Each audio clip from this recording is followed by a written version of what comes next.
रोना भी ठीक है, आप रो, मगर कम से कम पात्रता तो देखें कि जिसके लिए हम रो रहे हैं वो पात्र है भी या नहीं है, कि वैसे ही रो रहे हैं उसके लिए। अगर आप किसी के लिए रोएं तो सामने वाला भी तो आपसे बराबर का होना चाहिए जिसके लिए हम रोवें। कहां वो अनपढ़ गवार ग्वाल, ओ हो और कहां आप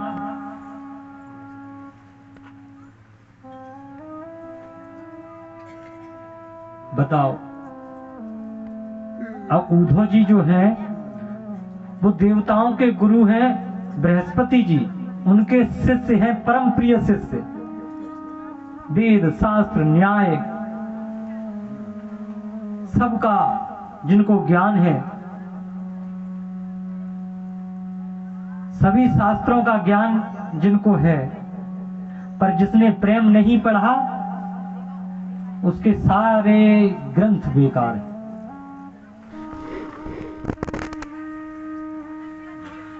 पोथी पत्रा जग पढ़े, पंडित मुया न कोई, ढाई आखर प्रेम को पढ़े सो पंडित होए। ढाई अक्षर जो प्रेम का है, कृष्ण ढाई अक्षर ही है। जिसने पढ़ लिया उसको कुछ और पढ़ने की फिर जरूरत नहीं है। भगवान ने कहा देखो उद्धव के पास ज्ञान तो है, मगर ज्ञान के साथ अगर कहीं इस ज्ञान में भक्ति और प्रेम मिल जाए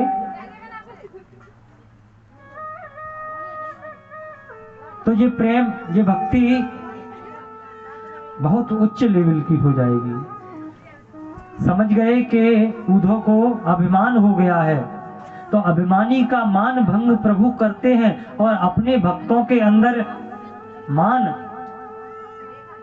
अभिमान रहने दें प्रभु, ऐसा कभी नहीं हो सकता, ऐसा कभी नहीं हो सकता।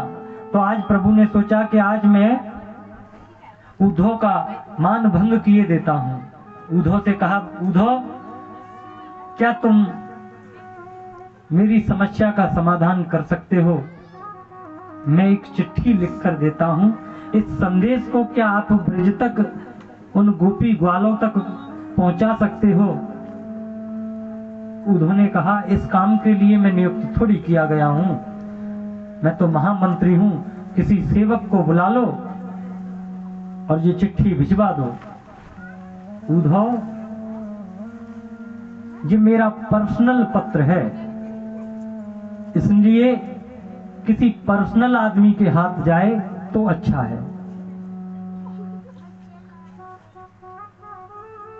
उद्धव जी को राजी कर लिया और उद्धव ने कहा, देखो कन्हैया मैं चला तो जाऊं, पर मैं अपनी भाषा में जब बात करूंगा तो वो गंवार ग्वालन, वो गोपी, वो ग्वाल मेरी भाषा को क्या समझेंगे? मेरी भाषा को समझ भी पाएंगे वो? भैया उद्धव थोड़ा समझाने की कोशिश करना, हो सकता है वो समझ जाएं। अगर नहीं भी समझा पाए आप, उद्धव को अपने ज्ञान पर अभिमान था, और वो ज्ञान बेकार है जिसमें अभिमान आ जाए। ठीक है मैं चला जाता हूं, पर अभी जा रहा हूं और शाम तक लौटकर वापस आ जाऊंगा। आप ये कहो कि उनका संदेश लेके आऊं या वहां पर रुकूं तो मैं रुक नहीं पाऊंगा प्रभु। ठीक है आप चले जाइए। भगवान ने भी कह दिया कि आप जाएं तो सही, लौटने की तो फिर उधर से देखी है कि कौन लौट के आता है और कब लौट के आता है। तो उद्धव अपने रथ में बैठे तो भगवान ने कहा, नहीं इस रथ में नहीं, अक्रूर जिस रथ से मुझको लेकर आए थे उस रथ से आप जाएं, वही ध्वजा पताका। अब प्रभु ने अपनी पीताम्बरी उद्धव को उड़ा दी। उद्धव की जो शकल थी वो भगवान से थोड़ी थोड़ी मिलती थी। अपनी पीताम्बरी उठा दी, उड़ा दी उनके उद्धव को और कह दिया कि अब आप जाएं। अब मथुरा और वृंदावन की जो रास्ता है उस पर गोपी ग्वाल जो बैठे हुए हैं रोज आते हैं और शाम को निराश होके चले जाते हैं। आज आ रहे हो, परसों की कह गए तो आज आए रहो, अब तो बाट देखते देखते कहा अब तो जीवन बीत जाएगा, पर कन्हैया नहीं आएगा। पर आज एक आशा की किरण जगी और उधर से वो रथ आते हुए दिखा। उस रथ पर जो पताका लगी हुई थी वो वही पताका थी जो अक्रूर जी कृष्ण को रथ में बिठाल कर ले गए थे। सभी में खुशी की लहर दौड़ उठी। एक ग्वाला कहा आज कान्हा को मैं छोड़ूंगा नहीं, हमसे कह गया था कि मैं कल जाऊंगा, आज जा रहा हूं, कल रुकूंगा, परसों वापस आ जाऊंगा। अब देखता हूं मैं, आज कन्हैया को देखे लेता हूं। तब तक एक गोपी आई और गोपी बोली कि मैं बात नहीं करूंगी कन्हैया से, और जाकर एक झाड़ियों में छुप गई। कहा मैं बात ही नहीं करूंगी कृष्ण से। इतने दिन की कह के गया था और कितने दिन में वापस आ रहा है। पर मन में आया कि नाराज तो चाय जब हो लेंगे, एक बार अपने कन्हैया को अपने अंग भर लें, फिर नाराज होते रहेंगे। लौट कर आई तो सखी ने पूछा क्यों, तुम तो नाराज थी। हाँ कि नाराज बाद में हो लेंगे, पहले मिल लेते हैं। जैसे ही रथ पास आया तो उन्होंने देखा कि कृष्ण जैसा है, पीताम्बरी वही है, रथ भी वही है, पताका भी वही है, पर इसमें अक्रूर नहीं है और कृष्ण भी नहीं है। ग्वाल बोले कि अगर अपना कृष्ण होता तो अब तक रथ से कूद जाता और हमसे लिपट जाता। हाँ भैया कौन है आप? कहा मैं कृष्ण का मित्र हूं, मथुरा से आया हूं, कृष्ण ने संदेश भेजा है। एक सखी कहती है वाह कन्हैया, इतने दिनों बाद जब याद भी आई तो अपना सेवक भेज दिया, स्वयं खुद नहीं आए। उद्धव जी कहते हैं देखो पहले हमें नंद बाबा और यशोदा मैया से मिलना है, उसके बाद आप लोगों से भेंट करेंगे। तो आज नंद भवन का रास्ता पूछ रहे हैं कि नंद भवन का रास्ता कहाँ है। तो जो गोपी और ग्वाल हैं उन्होंने कहा कि ये नाला आपको दिखाई दे रहा है, इस नाले के सीत में चले जाइए सीधे, जहां ये नाला खत्म हो वो नंद रानी का भवन है। और उद्धव ये नाला किसी पानी से नहीं बना है कि घर में नहाए और पानी फैल रहा हो। ये नाला तो मैया यशोदा और गोपियों के रोने से जो अश्रुओं की धारा निकली है, उस धारा से ये नाला बना है। उद्धव जी जो चुनरिया ओढ़कर आए थे ज्ञान की पहली सीढ़ी उनकी खिसक गई। पहली ज्ञान की सीढ़ी से उद्धव खिसक गए। हरे राम राम, बताओ किसी के वियोग में कोई इतना भी रो सकता है कि रोते रोते नाले बह जाएं? हाँ उद्धव, ये गोपी और मैया यशोदा के अश्रुओं से बना हुआ है ये नाला। उद्धव सीधे पहुंचे नंद भवन, और नंद भवन में जैसे ही पहुंचे बाबा ने ओहो आइए महाराज बैठिए, स्वागत किया, उनका उचित आसन दिया। भोजन कराया। भोजन कराने के बाद उनकी कुशलता पूछी कि आप कुशल मंगल हैं।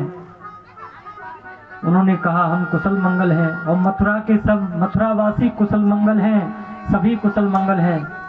वसुदेव देवकी दोनों कुशल मंगल हैं। और हमारा कान्हा वो कैसा है? बाबा वो भी कुशल मंगल है। अच्छा, हमको याद करता है।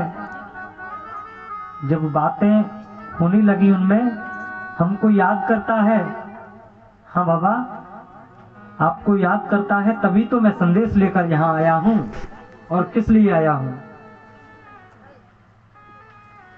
पहले तो समझ में आया कि ये हो सकते हैं अनपढ़ हैं, मेरी भाषा समझेंगे नहीं समझेंगे।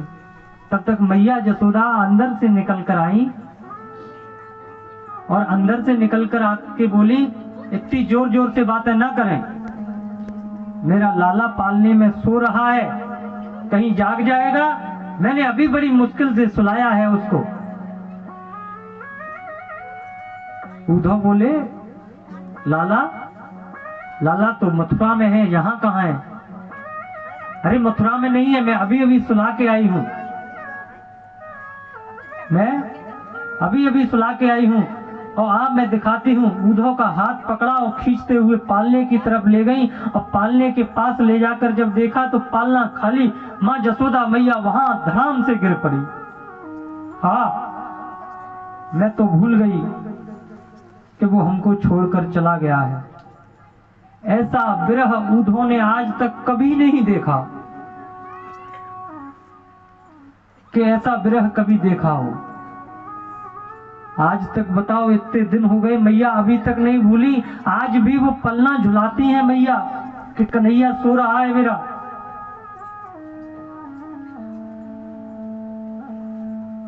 उद्धव आए, नंद बाबा के पास बैठे और अपना ज्ञान देने लगे कि बाबा, जिस कृष्ण को तुम अपना पुत्र समझते हो वो आपका पुत्र नहीं, अपितु इस पूरे ब्रह्मांड का पिता है। वही पालन करता है, वही संहार करता है, और वही सृष्टि का निर्माण करता है। वो भगवान है। जिस भगवान को अपना पुत्र आप मान रहे हो, उसकी ये भूल आपके मन में जो है, ये वहम जो आपके मन में है, इसको निकाल दीजिए। वो कृष्ण थोड़ी है, वो तो एक तत्व है, कृष्ण तत्व। जैसे कोई कुम्हार मिट्टी के बर्तन बनाए, आज उद्धव उदाहरण दे रहे हैं कि जैसे कोई कुम्हार मिट्टी के बर्तन बनाए तो वो कितने प्रकार के बर्तन बनाता है। कुल्हड़ बनाता है, दीपक बनाता है, सुराही बनाता है, सकोरा बनाता है, मटका बनाता है।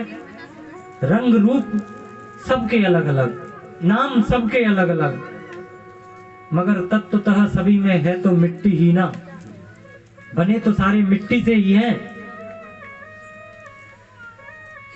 ऐसे ही बाबा, जैसे हर लकड़ी के अंदर आग समाई रहती है, उसका मंथन किया जाए तो अग्नि प्रकट हो जाए, ऐसे ही आपका जो कृष्ण है वो परमात्मा है। नाम रूप अलग अलग है, परंतु तत्वतः कृष्ण तत्व सभी में है। बाबा ने कहा, वाह भैया उद्धव, तू देख ज्ञानी है, मैं अनपढ़ हूं। ये तेरे जो ज्ञान की बातें हैं वो मेरे सिर के ऊपर से निकल रही हैं। आज कैसी स्थिति है, जैसे किसी को प्यास लगी हो और उस प्यासे के पास जाकर कोई पानी का ज्ञान दे। अरे तुम प्यास से मर रहे हो, पानी कहां? पानी नहीं है बताओ। ऊपर मेघों में पानी, नीचे धरती में पानी, जहां खोदो वहां पानी पानी। और तो क्या कहूं, ये शरीर जो 5 भूतों से बना है, उस भूत में से एक जल भी है, तो जल आपके शरीर के अंदर भी है। तो क्या इस पानी के ज्ञान से उस प्यासे की प्यास बुझ सकती है? वो तो यही कहेगा, मुझे पानी चाहिए, पानी का ज्ञान नहीं। वही स्थिति नंद बाबा की हो रही है। नंद बाबा कहते हैं, देख भैया उद्धव, तुम पढ़े लिखे हो, मैं पढ़ा लिखा नहीं हूं, पर एक मेरी छोटी सी बात आप बताएं। आपकी तो सारी बातें मेरे सिर के ऊपर से निकल गई, मेरी समझ में कुछ नहीं आया, पर आप एक छोटी सी बात मुझको बताएं कि किसी का कोई पागल पुत्र हो, जैसे वो घर पे एकदम बोझ ही हो, घर पर काम बिगाड़ता ही रहता हो, और पता चले कि पागल है ये,